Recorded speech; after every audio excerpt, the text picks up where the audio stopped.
December 1 నుంచి 9వ తేదీ వరకు ప్రజాపాలన విజయోత్సవాలు నిర్వహించేందుకు కాంగ్రెస్ సర్కార్ ప్రణాళికలు సిద్ధం చేసింది. 9 రోజుల పాటు శాఖల వారీగా జరిగే ఈ విజయోత్సవ వేడుకలను గ్రాండ్ గా నిర్వహించాలని కాంగ్రెస్ ప్రభుత్వం నిర్ణయించింది.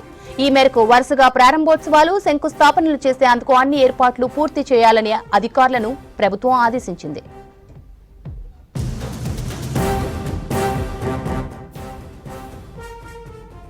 తెలంగాణ రాష్ట్ర అభివృద్ధితో పాటు ప్రజా సంక్షేమ కార్యక్రమాలకు ఈ వేడుకల్లో ప్రాధాన్యం ఇవ్వాలని రేవంత్ రెడ్డి ఆదేశాలు జారీ చేశారు.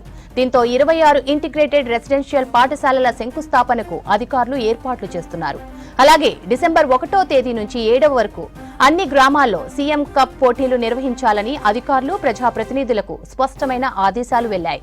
16 కొత్త నర్సింగ్ కాలేజీలతో పాటు 28 పారామెడికల్ కాలేజీలకు శ్రీకారం చుట్టాలని రాష్ట్ర ప్రభుత్వం నిర్ణయించింది.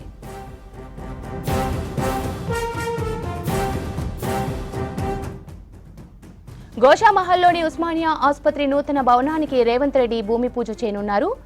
ఆరంగర్ జూ పార్క్ ఫ్లైఓవర్ 6 ఎట్టిస్పీల్ ముఖ్యమంత్రి ప్రారంభించేందుకు అధికారులు ఏర్పాట్లు చేస్తున్నారు.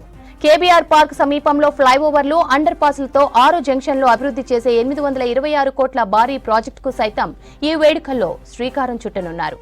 హైదరాబాద్ శిల్పకళా వేదిక సమీపంలో దాదాపు 106 స్టాళ్లతో ఇందిరాశక్తి మహిళా బజార్ ప్రారంభించేందుకు ప్రణాళికలు రచించారు.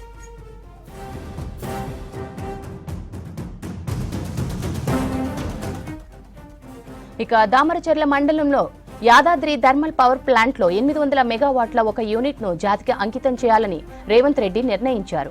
అలాగే రాష్ట్రంలో వివిధ ప్రాంతాల్లో 237 సబ్ స్టేషన్ల ఏర్పాటుకు సైతం ప్రణాళికలు సిద్ధం చేశారు. మరోవైపు ఇప్పటికే ప్రారంభించిన యంగ్ ఇండియా స్కిల్ యూనివర్సిటీ తరగతులు ప్రారంభం కాగా స్పోర్ట్స్ యూనివర్సిటీకి ప్రజాపాలన విజయోత్సవ వేడుకల్లో సీఎం రేవంత్ రెడ్డి భూమి పూజ చేయనున్నారు.